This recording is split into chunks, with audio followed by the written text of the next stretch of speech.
नमस्कार। राजनीति विज्ञान के अंतर्गत शक्ति और सत्ता की अवधारणाओं का अध्ययन करने के उपरांत अब हम शक्ति और सत्ता से ही संबंधित और प्रभावित करने वाली एक और महत्वपूर्ण अवधारणा जिसे औचित्यपूर्णता अथवा वैधता की अवधारणा कहा जाता है का अध्ययन करेंगे। वैधता या औचित्यपूर्णता जो अवधारणा है इसका जो मूल शब्द है लैटिन भाषा के शब्द लेजिटिमस से उत्पन्न हुआ है, लेजिटिमेसी या लेजिटिमस, और इसका अर्थ अंग्रेजी में लॉफुल, कानून युक्त प्रक्रिया या व्यवस्था या निर्देश के रूप में लिया जाता है। तो ये लैटिन भाषा के लेजिटिमस शब्द से लेजिटिमेसी वर्ड जो है उसकी उत्पत्ति हुई है, जिसका अर्थ है लॉफुल होना, कानून युक्त होना।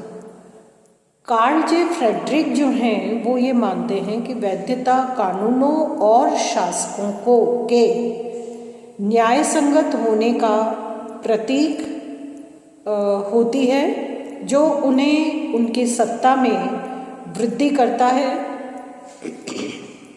सत्ता का आधार विश्वसनीय बनाता है और सत्ता के प्रति सहमति के क्षेत्र को बढ़ाता है।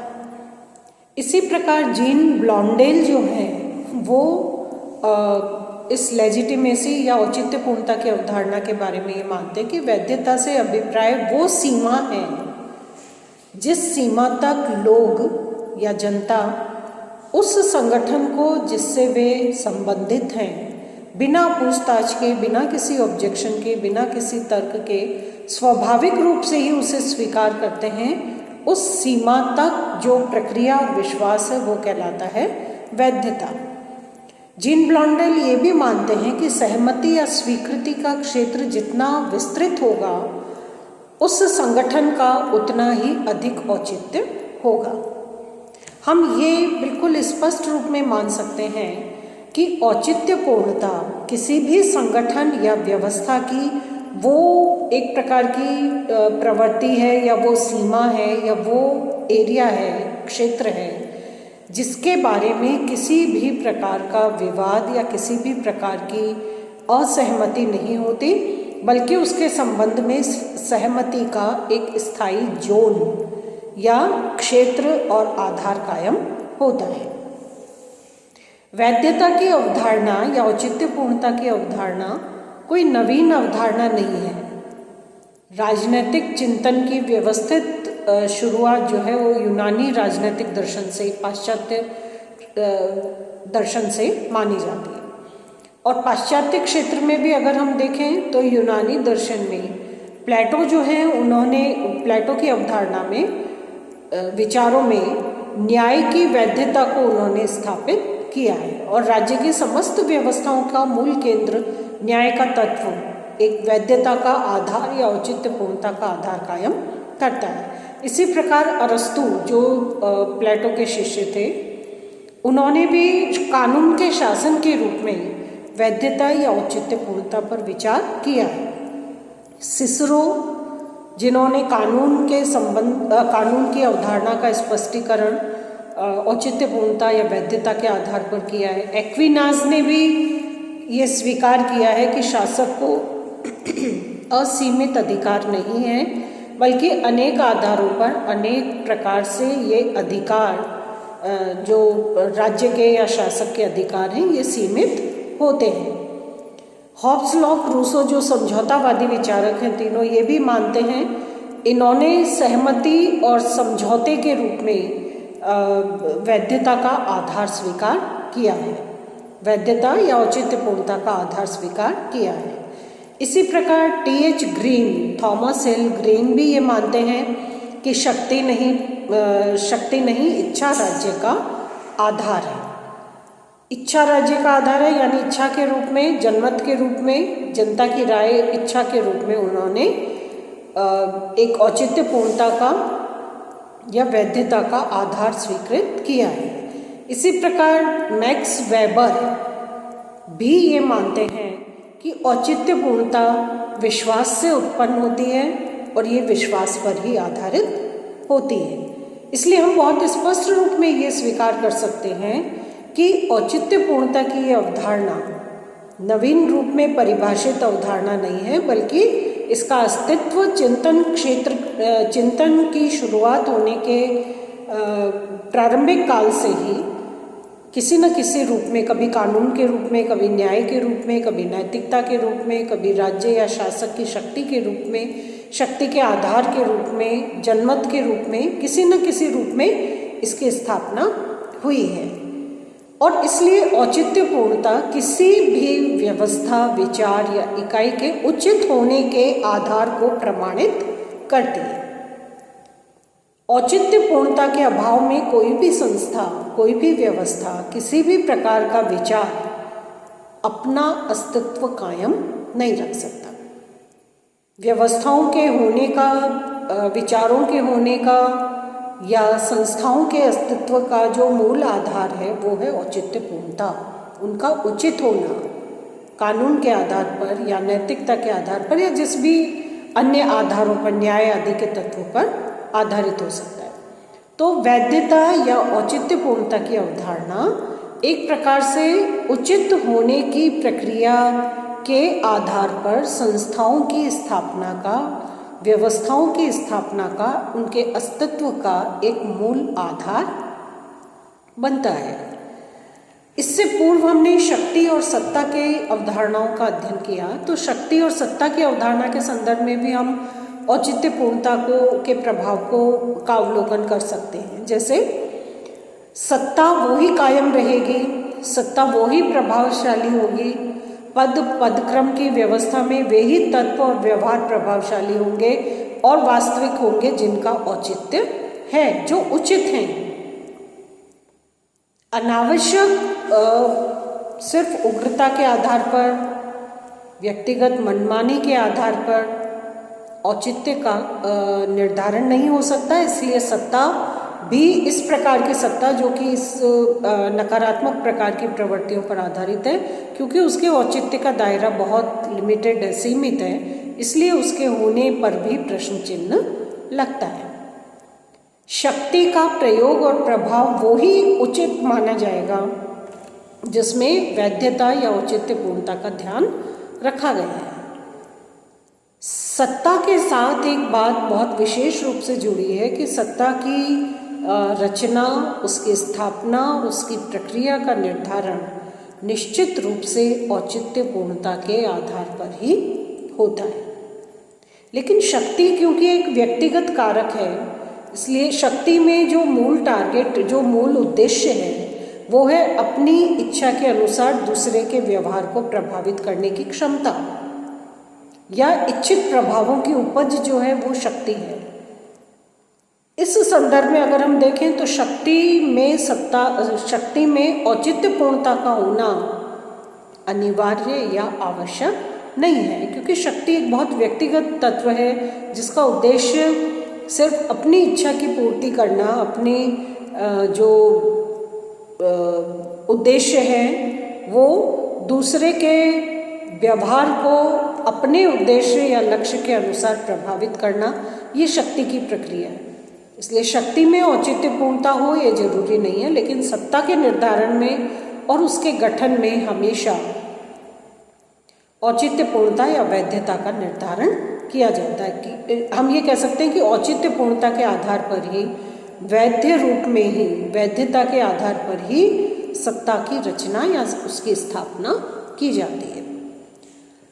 अब यदि हम औचित्यपूर्णता की या वैधता की विशेषताएं देखें तो पहली विशेषता ये है कि ये विशाल जन समुदाय की सहमति पर आधारित होती है। इंडिविजुअल नहीं है, बल्कि एक व्यापक क्षेत्र में, व्यापक रूप में विशाल जन समुदाय की सहमति और स्वीकृति पर आधारित होती है। दूसरा, शक्ति को सत्ता में परिवर्तित करने वाली जो अवधारणा है वो है वैधता या औचित्यपूर्णता। जैसा अभी हम उल्लेख कर रहे थे कि शक्ति इंडिविजुअल कारक है, लेकिन सत्ता क्योंकि संगठन और पदानुक्रम की व्यवस्था है, इसलिए सत्ता में तो वैधता होती है, लेकिन शक्ति का वो प्रभाव या वो पक्ष जो औचित्य पूर्णता पर खरा उतरता है या जो औचित्य पूर्ण होता है, वो सत्ता के रूप में परिवर्तित हो जाता है और इस तरह से शक्ति को सत्ता में परिवर्तित करने वाली प्रवृत्ति या अवधारणा के रूप में औचित्य पूर्णता को देखा और समझा जाता है। इसके अतिरिक्त औचित्य पूर्णता की एक विशेषता ये भी है कि वैधता या औचित्य पूर्णता जनता या लोगों के मूल्यों और विश्वासों पर आधारित होती है। जो भी निर्देश है, नीति है, कोई सूचना है, कोई व्यवस्था है, कोई संगठन है, इकाई है, किसी भी प्रकार का एक समूहबद्ध प्रयास है, ये सारे प्रयास उस समाज में प्रचलित जो मूल्य हैं, जो विश्वास हैं, उन विश्वासों से प्रभावित और प्रेरित होते हैं। तो हम ये कह सकते हैं कि समाज में प्रचलित मूल्य और विश्वास और विचार जो हैं वो समाज की क्रियाओं के लिए लेजिटिमेसी का या औचित्य पूर्णता का निर्धारण करते हैं। तो वैधता लोगों के या औचित्य पूर्णता उस समाज के लोगों के विश्वास और मूल्यों पर आधारित होती है।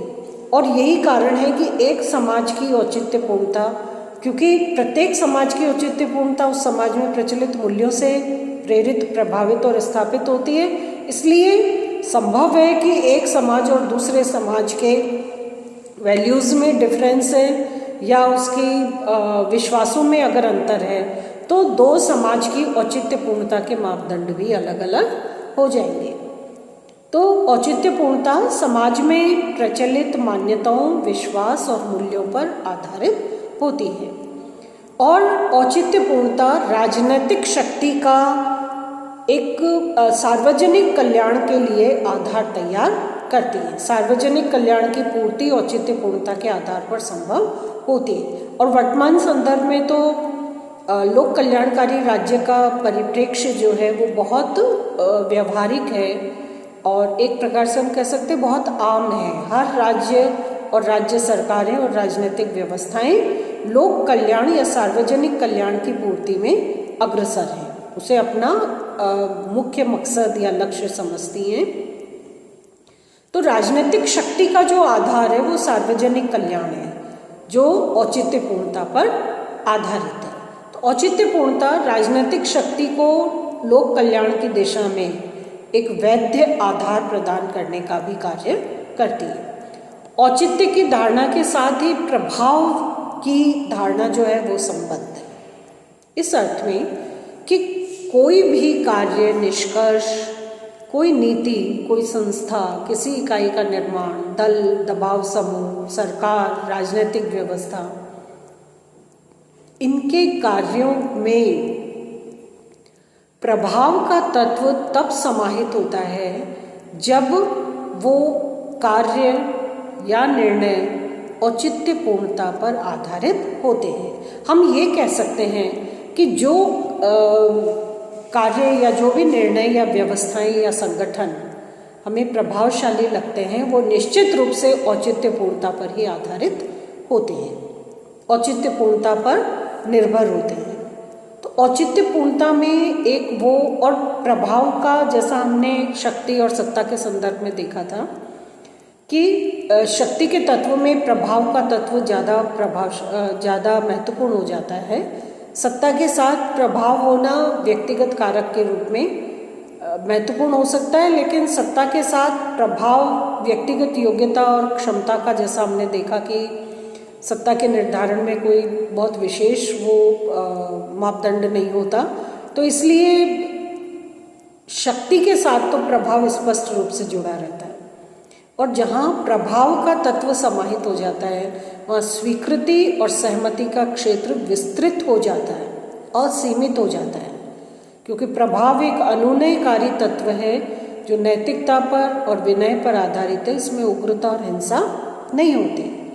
औचित्य का आधार जितना विस्तृत होगा प्रभाव का क्षेत्र भी उतना ही विस्तृत बनेगा, और प्रभाव का क्षेत्र जितना विस्तृत बनता है सहमति और स्वीकृति के क्षेत्र के साथ एक कहना चाहिए बहुत विशेष प्रकार का विश्वास दो तत्वों या दो इकाइयों के मध्य कायम होता है। इसलिए औचित्य की धारणा जो है वो प्रभाव के क्षेत्र में वृद्धि करती है। औचित्य यदि सीमित है तो प्रभाव भी सीमित रहेगा। औचित्य अगर नहीं है किसी संस्था या निर्णय में तो उसका प्रभाव भी नहीं होगा। तो औचित्य का निर्धारण, औचित्य का आधार प्रभाव के क्षेत्र को घटाता या बढ़ाता है। जैसी मात्रा या जो सीमा औचित्य की होती है उसके अनुरूप ही प्रभाव की सीमा होती है। औचित्य पूर्णता की धारणा में एक विशेष विश्वास विकसित करने की क्षमता सम्मिलित होती है। ये विश्वास कि जिसमें एक प्रकार का ये भाव होता है कि हमारा कल्याण होगा या किसी प्रकार का नुकसान नहीं होगा या सकारात्मकता बढ़ेगी या कल्याणकारी प्रयास बढ़ेंगे, इस प्रकार का एक विश्वास उत्पन्न होता है। तो औचित्य पूर्णता की धारा में वैधता की अवधारणा में एक विशेष विश्वास विकसित करने की व्यवस्था की क्षमता जो है वो सम्मिलित होती है। और ये विश्वास जो सहमति, स्वीकृति और अनुकरण करने की प्रक्रिया को निरंतर बढ़ाता है और इस प्रकार ये औचित्य पूर्णता और वैधता किसी भी संगठन या प्रक्रिया की सफलता की सुनिश्चितता प्रदान करती है। औचित्य पूर्णता के प्रकारों का अगर हम संक्षेप में अध्ययन करें तो सामान्य रूप में जिस भी प्रकार की संगठन और क्रिया है जिनके माध्यम से कोई एक अभिव्यक्ति सामने आती है और उस संदर्भ में अगर हम औचित्य पूर्णता का अध्ययन करते हैं तो उसका स्वरूप जिस तरह से अभिव्यक्त होता है वो ही औचित्य पूर्णता का रूप भी हो जाता है। जैसे दैवीय औचित्य पूर्णता जो प्राकृतिक और ईश्वरीय कारक है। नागरिक औचित्य पूर्णता जो वैध, संवैधानिक और विधि प्रक्रिया पर आधारित है। परंपरागत औचित्य पूर्णता जो सामान्यतः राजतंत्रात्मक व्यवस्थाओं में पारिवारिक संगठन की इकाइयों के संदर्भ में देखी जाती है, जो परंपरागत आधार पर कुछ कार्य करने या कुछ कार्य न करने के लिए निर्देशित किया जाता है। परंपरागत औचित्य पूर्णता उसका आधार बनती है। इसी प्रकार से बौद्धिक और कानूनी औचित्य पूर्णता है जहाँ पर तर्क और विधि विधानों के आधार पर वैधता या औचित्य पूर्णता को सिद्ध किया जाता है, संविधान के आधार पर भी।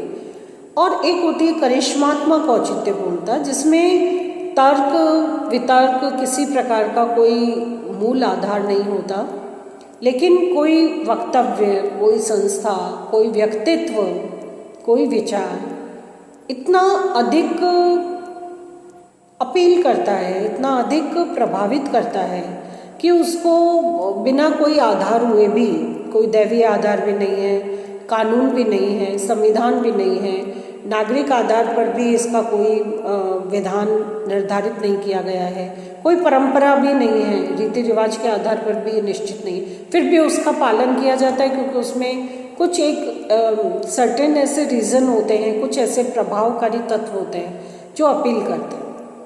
और उस आधार पे जिस प्रकार की औचित्य पूर्णता का निर्धारण होता है वो कहलाती करिश्मात्मक औचित्य पूर्णता।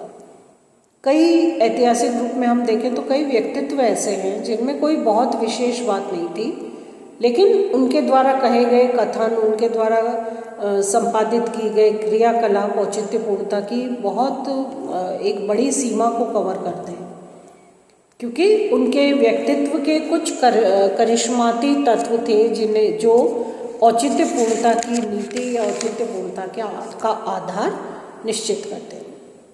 तो इसलिए हम कह सकते हैं कि औचित्य पूर्णता जितने भी रूपों में सामने आती है या औचित्य पूर्णता जिस तरह से अभिव्यक्त होती है उसी आधार पर औचित्य पूर्णता को पहचाना या समझा जा सकता है।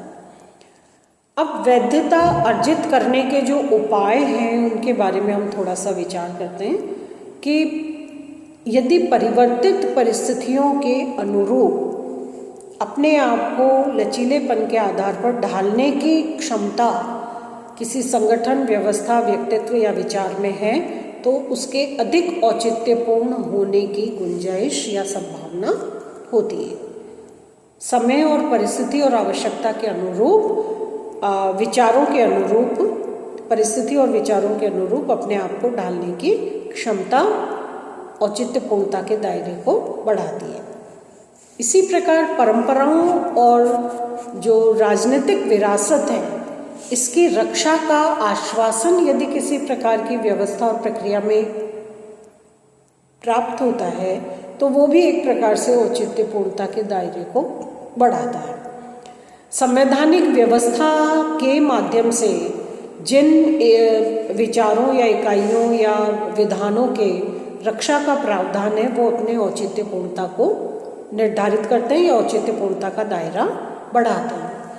इसी प्रकार राजनीतिक व्यवस्था की प्रभावशीलता को बनाए रखने के लिए भी औचित्यपूर्णता आवश्यक है। इसलिए कई बार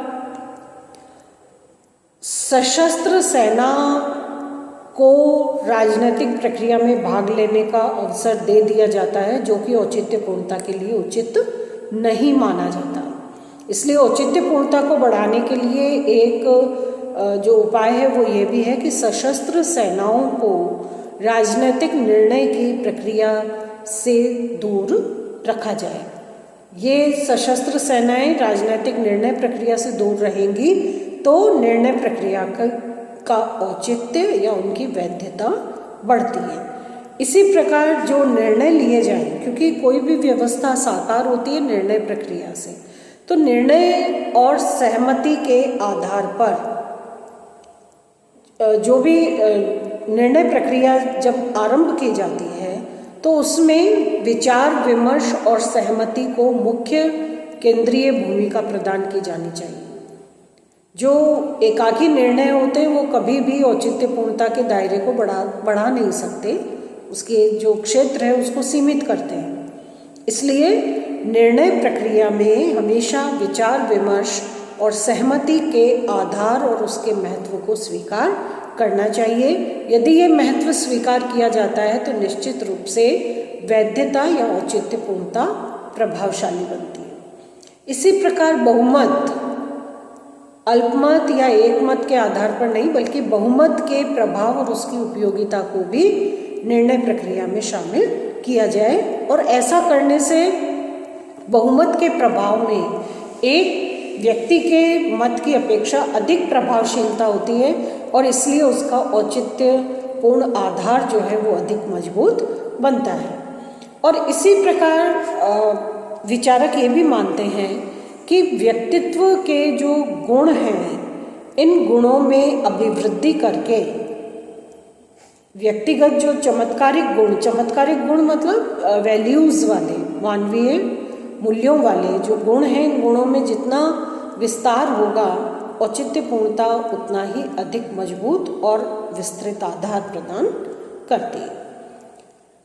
वर्तमान संदर्भ में अगर हम देखें तो वैधता का कुछ संकट या कुछ समस्याएं दिखाई पड़ती हैं कि नवीन विचार, मूल्य और आस्थाएं समाज में इंट्रोड्यूस हुई हैं। तो इन नवीन मूल्य और आस्थाओं और पुरानी स्थापित जो परंपरागत संस्थाएं और समूहों का व्यवहार है, इनके मध्य एक प्रकार के अस्तित्व का संकट समाज में दिखाई पड़ता है।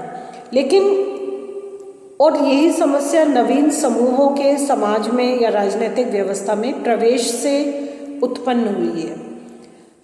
तो ये इस प्रकार के प्रयास हैं जो एक प्रकार के संक्रमणकालीन दौर से गुजर रहे हैं, और इस संदर्भ में ये माना जाता है कि ये एक ऐसी अवस्था होती है जो राजनीतिक व्यवस्था की क्षमता के बारे में शंकाएं या संदेह उत्पन्न करती है, और इससे राजनीतिक व्यवस्थाओं की प्रभावशीलता कमजोर होती है, उसका ह्रास होता है।